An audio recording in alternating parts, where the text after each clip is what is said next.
যারা এবছর মাধ্যমিক পরীক্ষা দিয়েছো তাদের বাংলা পরীক্ষার এমসিকিউর সঠিক উত্তরগুলি কোনগুলো হবে তা একটু দেখে নিও।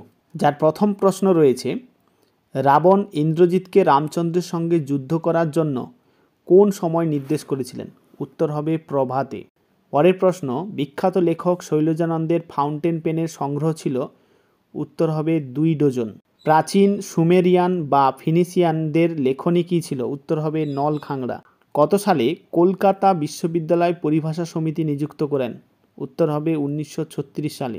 বাক্যের অর্থবোধের জন্য পরস্পরের সঙ্গে সম্পর্কযুক্ত পদগুলি যখন ঠিকঠাক বসে তাকে বলে? উত্তর হবে আসক্তি।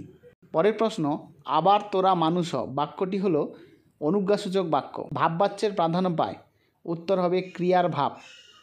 আমি তোমাকে বইটা দিলাম, এটি কোন বাচ্যের উদাহরণ?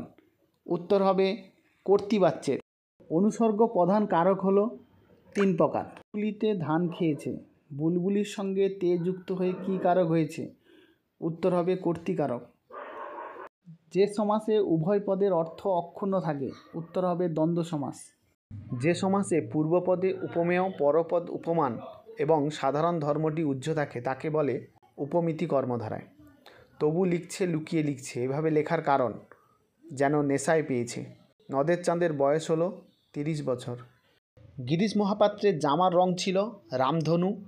আফ্রিকা কবিতার আদিম যুগ ছিল উদ্ভ্রান্ত। বহু যত্নে চিকিৎসেতে পঞ্চকন্যা পাইল চেতন। কতক্ষণ চিকিৎসা করা হয়েছিল? 4 দণ্ড।